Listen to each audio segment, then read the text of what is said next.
며칠 전에 가슴 아픈 소식 하나가 보도가 됐어요. 올해 갓 대학교에 입학한 새내기 A군이 캠퍼스에서 스스로 목숨을 끊은 일이 있었거든요. 보육원에서 자란 18살 A군은 대학에 입학하면서 기숙사 생활을 시작했지만 첫 여름방학이 끝나기 전에 이런 선택을 한 겁니다. A군이 남긴 쪽지에는 어떻게 살아가야 할지 막막하다. 아직 다 읽지 못한 책이 많은데 이렇게 써 있었다고 해요. 처음 사회에 나온 A군이 느꼈을 두려움, 외로움 이런 걸 생각하면서 많은 분들이 같이 가슴 아파하고 계시는데요. 이 보육원에서 자란 후에 자립을 하게 되는 그 청년들에 대해서 우리가 한번 생각해 보는 시간을 갖고자 합니다. 이분도 역시 보육원에서 자란 후에 자립하신 분이에요. 그리고 지금은 자립 준비 청년을 돕는 사회적 기업을 만들었습니다. 브라더스 키퍼의 김성민 대표 초대했습니다. 어서 오십시오, 김 대표님. 네, 안녕하세요. 우리 김 대표님은 그러면 언제 보육원에서 나와서 자립하신 거예요? 네, 저는 3살에 보육원에 입소를 했고요. 네. 저의 이름과 주민번호를 모두 보육원에서 만들어 주셨어요. 그리고 고등학교를 졸업하면서 보육원을 퇴소하게 됐고 지금은 퇴소한 지 18년이 되었습니다. 18년 전에. 네. 그 이틀 전 A군 소식 들으면서 정말 많은 분들이 같이 마음 아파했는데 대표님은 어떠셨어요? 듣고. 네, 이런 소식이 들려오면 사실 가슴이 답답해지고 또 먹먹해지기도 해요. 그런데 이제 그러면서 제가 살아온 삶들을 돌아보게 되기도 하고요. 네. 또 제가 무엇을 위해서 살아야 될지, 어떻게 살아가야 될지에 대해서 많은 고민들을 하게 되는데요. 사실 이번에 이렇게 사건이 이제 기사로 나왔잖아요. 네. 근데 저에게는 사실 이게 특별한 일은 아닙니다. 사실 저한테는 일주일에 한두 건 정도 삶을 포기하거나 삶을 포기하기를 시도한 친구들의 연락이 와요. 한 주요? 그렇죠. 한 주에 한두 건이요? 주입니다. 네, 이게 얼마나 심각하냐면 제가 모든 자립준비 청년들을 알고 있는 게 아니거든요. 네, 그렇죠. 그럼에도 불구하고 한 주에 한두 건이라면 이건 정말 적은 숫자는 아니거든요. 뭐라고 하면서 연락을 합니까, 그 청년들이? 일단 이제 자살을 시도한 친구들은 스스로 직접 연락이 오는 게 아니라 병원에서 연락이 오죠. 예, 그래서 이제 병원에 찾아가 보면 예. 대부분의 아이들이 이제 손목을 근 상태예요. 그런 모습을 보면 저도 이제 워낙 이제 18년 동안 봐온 모습들이니까 익숙해질 법도 한데 사실 익숙해질 종류의 것은 아니더라고요. 그렇죠. 그때마다 아이들의 그 손목들을 보면서 같이 아려오기도 하고요. 더 안타까운 건 이렇게 살았잖아요. 네. 그런데 이게 의료보험이 전혀 되지 않습니다.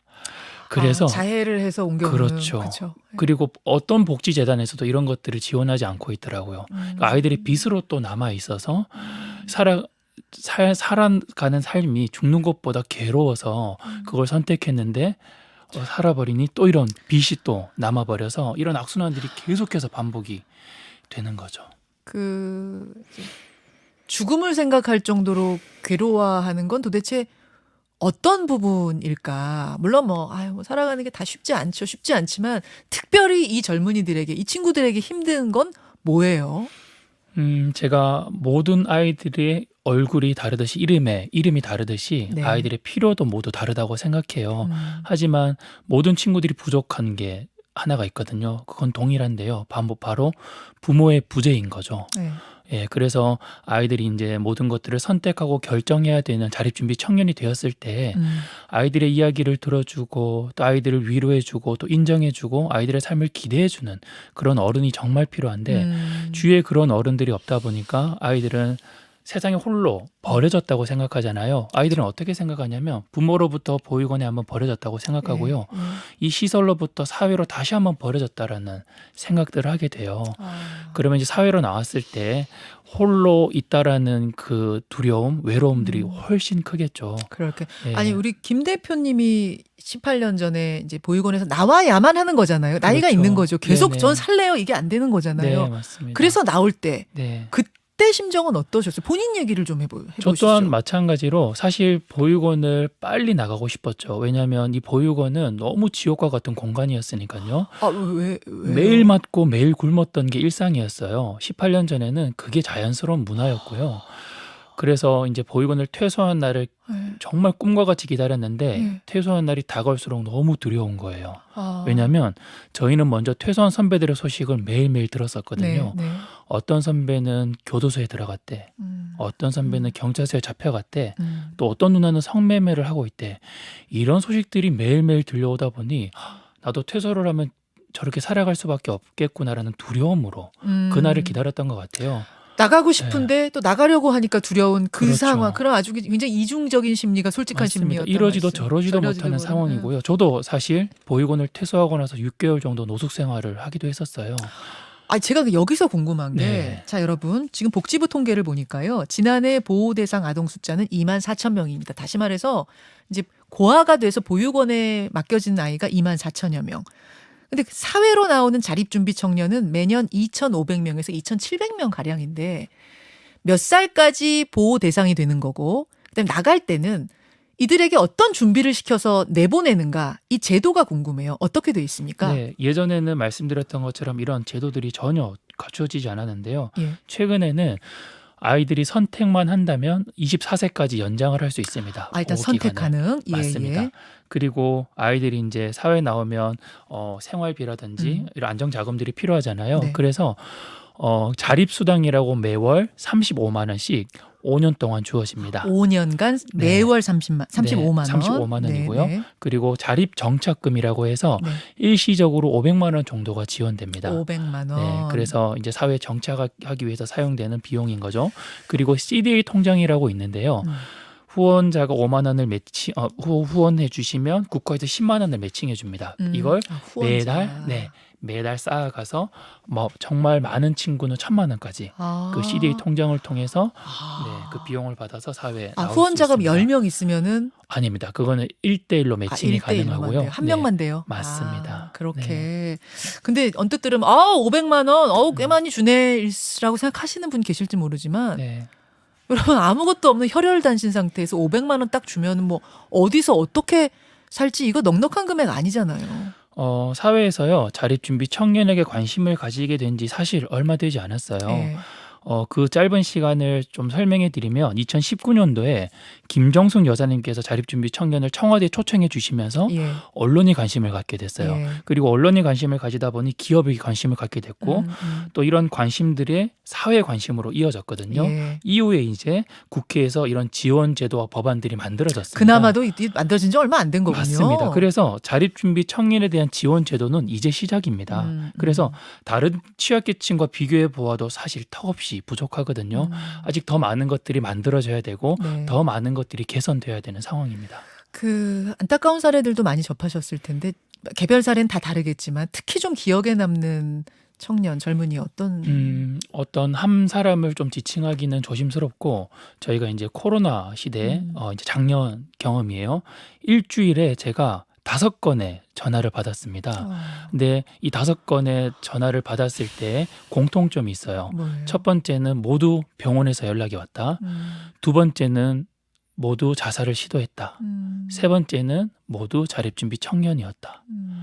이게 시간대는 모두 달랐습니다. 새벽일 때도 있었고요. 뭐 오전일 때도 있었고 늦은 저녁일 때도 있었는데 병원에 찾아가 보면 아이들이 이제 손목에 붕대를 이제 심하게 감고 있죠. 그리고 그 아이들과 이제 이야기를 나누어 보면 아이들이 왜 그런 선택을 하게 되었는지 또 사는 것이 왜 죽는 것보다 더 괴롭고 고통스러웠는지 한 사례만 네. 어떤 경우 뭐 어떻게 살아가고 있다가 결국 그런 선택까지 하게 된 거예요? 뭐 한 친구의 사례를 소개하면 이 친구는 이제 빚이 한 2억 원 정도가 있었습니다. 근데 이거는 사실 거의 일반적인 상황이라고 보시면 돼요. 아이들이 사회에 나오면 긴급 자금들이 정말 많이 필요하거든요. 예. 그때 아이들이 손을 벌릴 곳이 없습니다. 아무도 없죠. 친척이 그렇죠. 있어요. 뭐가 네. 있어요. 그때 이제 아이들이 사용하는 게 사채입니다. 사차. 사채에 한번 손을 대게 되면 끊임없는 아이고. 나락으로 추락하게 되고요. 제가 사실은 지금 네. 2억 원을 뭐에다가 2억 원씩 필요했어요 네. 했는데 사채 쓰다 눈덩이처럼 불어난 거군요. 그렇죠. 맞습니다. 그렇게 이제 가난의 악순환들이 계속해서 반복되는 거죠. 아이고. 그리고 결국 그것을 자기가 책임질 수 없다라고 판단이 되고 이것을 갚을 수 없는 능력도 능력이지만 사실 자신이 일할 수 있는 곳이 없기도 하고 또 마음을 터놓을 곳이 없다라고 생각이 되어지기 때문에 그런 선택들을 사실은 취업이 되게 중요한 거잖아요. 안정적인 그렇죠. 생활을 하려면 누구나. 네. 근데 보육원에서 나온 청년들한테는 일자리가 더 사회적인 편견 때문에 더 안 주어지는 게 있는 거죠. 가뜩이나 취직 어려운데 지금. 사실 그런 면이라고 보시면 될 것 같아요. 일반 기업의 최우선 목적은 돈을 많이 버는 것이잖아요. 사익 추구. 그렇죠. 네. 그러다 보니 더 뛰어나고 또 똑똑한 인재를 뽑을 수밖에 없습니다. 네. 그런데 사실 우리 아이들은 그렇게 잘 준비된 친구들은 아니잖아요. 그러다 보니 사실 서류에서부터 계속해서 서류에서부터. 탈락하는 거죠. 예. 자, 여러분, 뭐 이 정도 설명 들어도 이 청년들에게 필요한 게 뭔가 어떤 상황인가 느낌이 오실 텐데요. 자, 한 1분 정도 남았습니다. 사회가 해줄 수 있는 것, 또 브라더스 키퍼에서는 또 어떤 것들을 하고 있는지 좀 들어보고 싶어요. 네, 사실 저희 브라더스 키퍼에서 하고 있는 일들은 지금 1분밖에 남지 않았기 때문에 소개 드리는 것보다 제가 이제 사회에서 좀 해주었으면 하는 그게 좋겠습니다. 것이 있습니다. 예. 그래서 사실 아이들이 자립준비 청년들에게 이제 많은 분들이 관심을 갖고 계시잖아요. 네. 그 부분도 너무너무 감사한데 저는 이제는 네. 우리 국가가 아이들이 어떤 환경에서 어떻게 자라는지 돌아봐야 될 때라고 생각합니다. 예. 가정에서는 부모의 역할이 정말 중요하거든요. 예. 아이들에게 그 부모의 역할을 하는 건 바로 선생님들입니다. 우리 선생님들이 어떤 환경에서 어떤 심리 상태로 어떠한 모습으로 아이들을 양육하고 계시는지 우리 선생님들을 좀 돌아봐 주셨으면 일단 좋겠고요. 실태 조사 좀 해달라 그 그렇죠. 말씀이죠. 그래서 선생님들의 처우 개선이라든지 예. 이런 심리적인 상황들을 예. 좀 점검해 주셔서 아이들을 잘 양육할 수 있도록 해주는 게 일단 보육원에서부터 좀 어떻게 이 맞습니다. 아이들이 키워지고 있는지를 네. 봐달란 말씀이고. 맞습니다. 그래서 그 부분을 먼저 점검해 주셨으면 좋겠고요.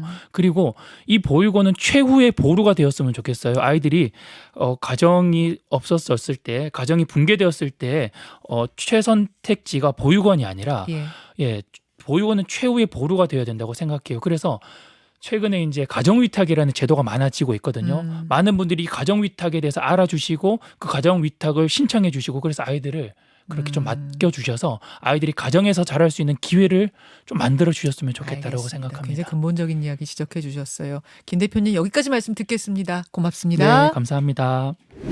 자, 이제 라디오 청취자들하고는 인사 나눴고요. 유튜브로 5분만 5분만 코너가 돌아왔습니다. 달이님이 아침부터 심각하게 먹먹해진다고. 저도 그러네요. 우선 남아주셔서 감사드려요, 김 대표님. 네, 감사합니다. 브라더스 키퍼의 김성민 대표. 제가 사회적 기업이라고 소개했는데 시민 단체랑은 좀 다른 거예요, 그러면? 네, 맞습니다. 사회적 기업은 일반 기업이라고 보시면 되고요. 예. 이 사회적 기업에 참 특별한 규칙이 있는데 사회적 기업은 취약계층을 의무적으로 고용을 해야 됩니다. 그게 그냥 보통 사기업하고 다른 거예요? 맞습니다. 네. 의무 고용. 네. 어떤 사업을 해요, 그러면? 저희는 식물과 관련된 다양한 사업들을 하고 있고요. 저희 메인 비즈니스가 한쪽 벽면에 식물로 채우는 벽면 녹화 사업을 하고 있어요. 그래서 이 식물을 통해서 우리 아이들의 상처받은 마음들을 회복하고 또 이것들을 사업화로 만들어서 아이들의 일자리를 주는 일을 하고 있습니다. 그렇구나. 그래서 사회적. 저는 시민단체 아니야? 그랬더니 시민단체가 아니라는 거예요. 네. 어떤 게 다른가 했는데 그런 거군요. 이제 우리 김성민 대표도 18년 전이면 몇 년도예요? 2004년? 네, 4년쯤 그 됐겠네요. 정도 됐을 것 같습니다. 그쯤에 이제 보육원에서 나와서 내가 어떻게 살았는지 너무나 본인이 잘 아니까 이 젊은이들에게 필요한 것들을 지금 세상을 향해서 계속 대신 얘기해 주시고 이게 필요합니다. 저거 해 주세요. 이제 목소리를 높여서 앞장서서 외치는 분이 되신 건데 18년 전에 혈혈단신으로 세상에 딱 나섰을 때 진짜 그때 얘기를 조금 듣고 싶어요. 그 생생하게 살아온 18년의 이야기를 듣는 게 어떤 다른 이론적인 얘기보다 저는 와닿을 것 같거든요. 일단 딱 나와서 어디로 가시죠? 당시에는 자립 정착금이나 이런 지원금 자체가 없었기 때문에 먼저 퇴소한 선배가 5만 원을 보내주셔서 그 돈으로 제가 저는 경상북도 안동 출신인데요. 무작정 서울로 올라오게 됐죠. 안동에 있는 보육원에서 그럼 서울로. 네, 맞습니다. 아니 일단 보육원에서 맨날 먹고 자고 하다가 밖으로 나오는데 한 푼도 없이 나왔어요? 그렇죠. 당시에는 자립 정착금이라고 100만 원이 있었어요. 그런데 이게 의무 사항이 아니라 권고 사항이었습니다. 안 줘도 전혀 문제가 되지 않은 돈이었던 거죠. 이건 사실 최근까지 그랬어요. 이게 의무 사항으로 바뀐 지 이제 2년 되었습니다. 그러면 네. 너희들은 성인이니까 이제 네. 성인이니까 알아서 먹고 살아라가 되는 거였군요. 그때만 그렇죠. 해도. 맞습니다. 지금은 이제 500만 원 주지만. 네, 맞습니다. 그래서 이미 보육원을 나간 선배한테 5만 원 받아서 네. 왜 또 서울로 오실 생각을 하셨어요? 그 5만 원 들고. 당시에 이제 텔레비전에서 항상 봐왔던 게 서울의 네, 그런 화려함과 네, 그래서 서울에 가면 무엇이라도 할 수 있겠다라는 생각을 하게 되었죠. 이 네. 안동보다는 그래도 서울에 가야 그렇죠. 나 일자리가 있지 않겠는가. 네. 나를 반겨줄 거야. 네. 이러면서 반겨줄 거야까지의 마음은 아니었지만 그래도 무언가 할 수 있겠다. 네. 정말 많은 일들, 많은 사람들이 있기 때문에. 그런데 제가 서울에 정말 도착하고 나서 어디 도착하셨어요? 어디로? 강변 터미널에 도착했는데요. 저희 강변터미널로. 네, 맞습니다. 도착했는데 정말 저를 반겨주는 사람도, 저를 알아보는 사람도, 그리고 저를 책임져줄 사람도 없잖아요. 없죠. 사실 그 도착하는 그 순간부터 삶이 너무너무 막막했어요. 딱 내렸어요. 강변터미널에. 그 복잡한데 네. 딱 내렸어요. 내려서 어떻게 하셨어요? 5만 원 중에 지금 차비로 한 2만 원 썼네요. 그렇죠. 3만 원 남았네요. 네. 어떻게 하셨어요? 그래서 맞아요. 제가 손에 있는 그 돈이 얼마인지 맞아요. 그때 세어봤던 것 같아요. 가장 먼저.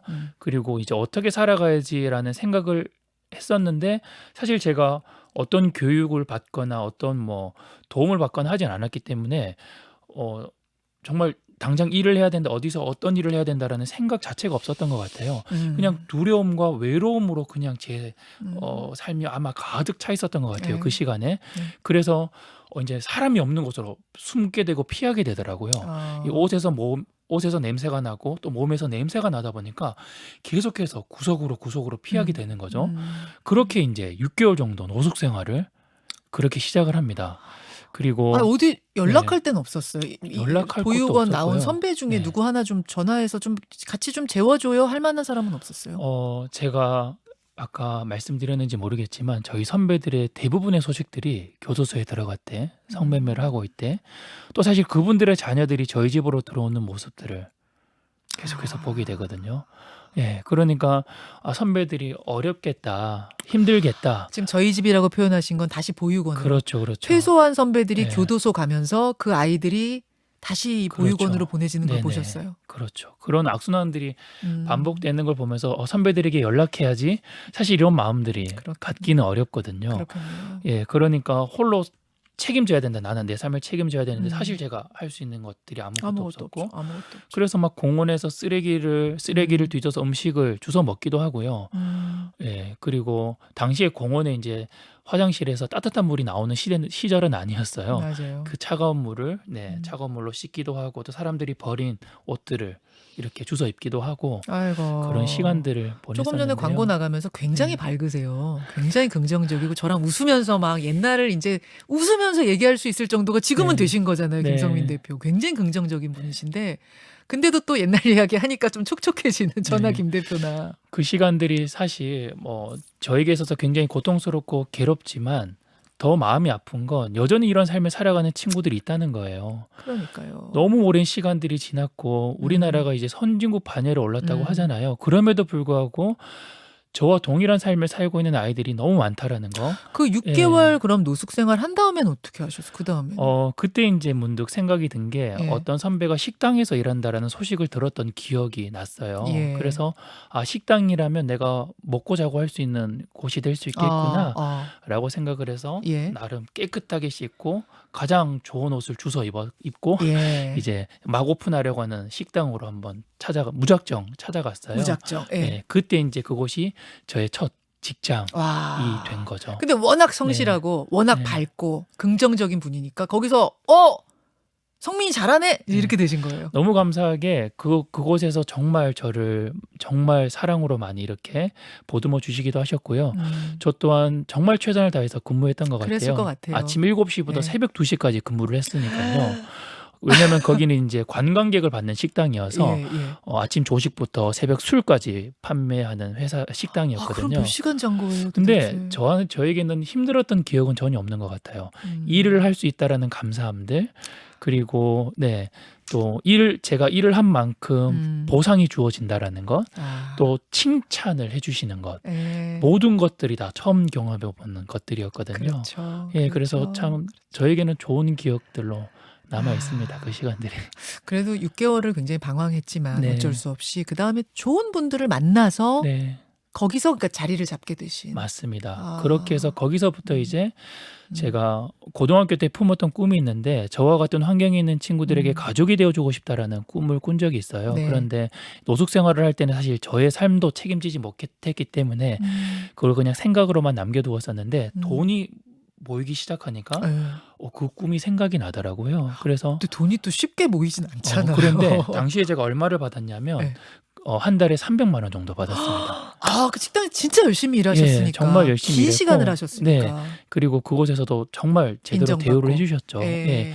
그리고 정말 저는 또 사장님 집에서 같이 생활했어요. 그러니까 제가 뭐 식비나 생활비나 뭐 이런 것들이 전혀 들지 않았죠. 아, 좋은 분을 예. 만나셨네요. 예, 정말 그렇게 정말. 저를 사랑으로 대해주셨고 정말 많이 인정해 주셨던 걸로 저는 기억합니다. 예. 이렇게 돼야 되는 거죠. 이제 네. 이렇게 되면 정말 사회에 나왔지만 내 부모는 아니지만 부모처럼 나를 감싸주는 스승, 네. 제2의 부모를 만나면 우리 김성민 대표처럼 이렇게 자리를 잘 잡고 살아갈 수 있는데 그렇지 못한 경우는 교도소 가고 성매매 업소로 가고 자해하고 뭐 이런 상황이 된다는 거잖아요. 그렇죠. 근데 좋은 사람만 만나란 법은 없어요. 맞습니다. 그건 정말 네. 없기 때문에 네. 우리가 장치를 마련해 줘야 되는 건데 네. 아까 말씀드렸어요. 일단 500만 원의 자립금 그리고 한 달에 30만 원씩 5년 네. 요건데 그 이상의 더 필요한 거 뭘 음. 좀 해주면 될까? 사실 많지도 않아요. 1년에 네. 2,500명에서 2,700명이에요. 그러면은 그렇게 많은 수 아니거든요. 우리나라 전체 인구 생각할 때. 네. 이들을 위해서 우리가 더 해줄 네. 수 있는 거 뭐가 필요하겠는가? 사실 이제 2,500명, 네. 2,500명에서 3,000명 정도입니다. 지금은. 그러면 이 숫자가 이제 줄어들 거로 우리는 예상해야 되잖아요. 예. 그런데 사실 최근에 보육원의 아이들이 1년에 10,000명씩 발생하고 있습니다. 그러니까 어머니 아버지가 돌아가셔서가 아니라 그냥 버려지는 아이들도 그렇죠. 많은 거죠. 최근에 기사를 보면 아동학대나 가정폭력, 방임, 예. 방치로 인해서 아이들에 대한 뉴스가 많이 나오잖아요. 예. 예전에 제가 보육원에서 생활을 했을 때는 10명 중에 9명이 부모가 없었습니다. 돌아가신 분들. 그래서 예. 고아원이라고 했죠. 그래서 고아원이죠. 그런데 지금은 10명 중에 8명이 부모님이 계십니다. 네. 10명 아동 10명 중에 8명이 맞습니다. 양부모가 다 살아 계시는데 맞습니다. 예. 그럼에도 불구하고 아이들의 가정이 온전한 상태가 아니기 때문에 격리되어지는 곳이 바로 예. 보육원이나 그룹홈, 아동 양육 시설이 되어지는 거예요. 그러니까 학대받아서 오는 경우도 있을 그렇죠. 거고 정말 경제적으로 어려워서 키울 수 없어서 버려지는 맞습니다. 경우도 있고. 맞습니다. 그런 친구들이 이제 생활하는 곳이 아동 양육 시설인데 이 아동 양육 시설이 최근 3년 내에 1년에 10,000명씩 발생하고 있어요. 와. 이건 무엇을 뜻하냐면 앞으로 이 자립준비 청년이 10,000명 이상이 발생할 거라는 걸 예상해 볼 수 그러네요. 있는 거죠. 점점 늘어나겠네요. 네. 그렇다고 해서 이 아이들이 원가정 회복률이 얼마나 되냐? 거의 0%입니다. 그래요. 오히려 부모님을 부양해야 되는. 아니 부모님이 네. 얘야 내가 돈 벌어서 올게. 조금만 기다려. 음. 이러고 가셔도 결국 안 와요. 못 와요. 못 오는 사례들이 훨씬 많죠. 훨씬 많고 오히려 부모님을 부양해야 되고 책임져야 되는 상황들이 훨씬 많습니다. 그래요. 그러니까 아이들의 짐으로 자신의 삶도 살아가기 정말 어려운데 오히려 아이들의 또 다른 짐으로서 네. 부모의 존재가 인식이 되어버리는 거죠. 그래서 제가 아까 말씀드렸듯이 아이들의 얼굴의 모양이 다르고 이름이 다르듯이 아이들이 필요로 하는 것들이 정말 다릅니다. 네. 그래서 제가 이런 정책을 해야 됩니다. 저런 정책을 네. 해야 됩니다라고 정답을 내려줄 수 있는 사람은 아니에요. 네. 다만 아이들에게서 공통적으로 느껴지는 게 있는데요. 네. 그건 모든 아이들의 부모가 부재하다는 거예요. 그렇다면 결국 저는 이 국가가 부모의 역할을 해주어야 된다고 생각하거든요. 계속 그 부분 강조하고 계세요. 네. 돈보다 더 중요한 건 부모 역할을 해줘야 네, 된다. 맞습니다. 제가 이런 질문을 사실 이런 법안이나 지원 제도들을 만들면서 막 이런 이야기를 정말 많이 들었어요. 우리가 성인 때까지 키워줬으면 됐지. 국가에서 언제까지 책임져야 되냐. 다 우리 세금인데 네, 막 이런 얘기. 이런 이야기를 정말 많이 들어서 제가 그때 이제 그분들께 이런 질문을 하거든요. 과장님이라면 과장님은 혹시 부모님이 언제까지 필요하세요? 과장님은 나는 부모가 언제까지 필요해? 라고 말씀하실 수 있으세요? 우리 아이들은 그 부모라는 존재가 처음부터 허락되지 않았습니다. 그리고 그 지원이 언제까지 필요해라는 말을 나는 부모가 언제까지 필요해라는 말을 할 수 없는 것처럼 그치. 아이들의 지원이 언제까지 필요해라는 걸 누구도 설정할 수 없습니다. 그렇죠. 예, 그래서 그럼요. 아이들이 자립할 때까지 저는 국가가 부모의 역할을 해줘야 된다고 생각해요. 네. 그렇다고 아이들이 영원히 지원을 바라는 것은 아니거든요. 예. 조금만 더 지원해주고 조금만 더 지지해주고 네. 격려해주고 응원해주면요. 예. 정말 멋진 또 올바른 사회 구성원으로 자랄 수 있는 기회나 가능성들이 아이들에게는 정말 충분하다고 생각합니다. 네. 맞아요. 우리 저 외국 가 보면 네. 갑자기 이제 외국에 혼자 여러분 여행 가면 야 아는 사람 한 명도 없고 연락할 데도 없고 수중에 돈은 뭐 쥐어진 건 정해져 있고 요렇게만 돼도 막막하거든요. 네. 근데 지금 그냥 일생이 그런 거잖아요. 여행을 잠깐 간 게 아니라 그 심정이 돼서 뭐 우리 세금인데 언제까지 자립을 이게 아니라 세금은 이런 데 쓰라고 있는 거라고 저는 생각하거든요. 함께 품고 가야 하는 우리의 구성원들이고 우리의 아이들이고 그들이 빗두루 나가지 않는 것이 또 사회적으로 봤을 때도 이득이라고 생각할 수 있어요. 예, 그렇게 그런 지원들에 대해 고민을 해야 될 때인 것 같습니다. 근데 그게 그냥 너희들 놀고 먹어 우리가 지원해 줄 게가 아니라 그렇죠. 자립을 할 수 있도록 네. 도와주는 지원. 요 방법을 고민해 보자. 네. 너무 좋은 얘기였어요. 네. 예, 김성민 대표님 감사드리고요. 5분 하겠다고 했는데 한 8분. 그래도 오늘 잘 맞췄네요. 시간. 귀한 시간 내주셔서 감사드립니다. 저 보이세요? 저쪽에? 창 보이세요? 네네. 예, 저희 그 창 보시면서 한 세 분께 김성민 대표가 커피 쏘시죠. 아, 그럴까요? 네. 잠시만요. 와, 예. 닉네임 불러주시면 돼요. 우리 이소연님. 이소연님. 네, 방금 지나가셨고요. 네. 이게 선택하기 어렵네요. 제가 하는 분 고를게요. 네. 전희경님이 김성민 대표 힘내시라고 아, 응원 메시지 감사합니다. 주셨어요. 예, 네. 김희경님한테 한 잔 또.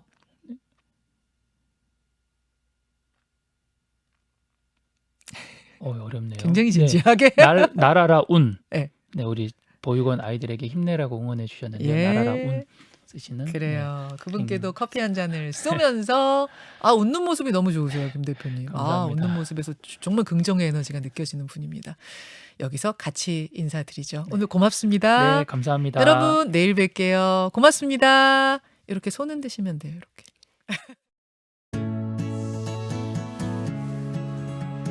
김현정의 뉴스쇼는 시청자 여러분의 참여를 기다립니다. 구독과 좋아요, 댓글 잊지 않으셨죠?